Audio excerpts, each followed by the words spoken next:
AudioJungle.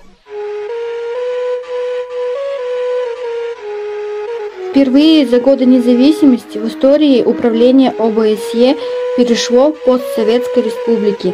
Казахстан – первый среди государств-членов СНГ и первый среди стран Азии, мусульманского и тюркоязычного мира за всю историю одной из самых авторитетных организаций на евразийском пространстве стал председателем ОБСЕ. В рамках председательства Казахстана в ОБСЕ впервые за последние 11 лет встреча на высшем уровне, которая прошла в Стамбуле в 1999 году.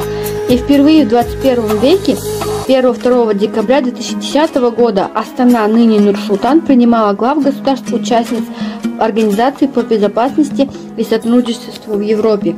В саммите принимали участие главы государств и правительства, политические деятели 56 стран, около 600 представителей международных организаций, 1500 журналистов освещали работу форума.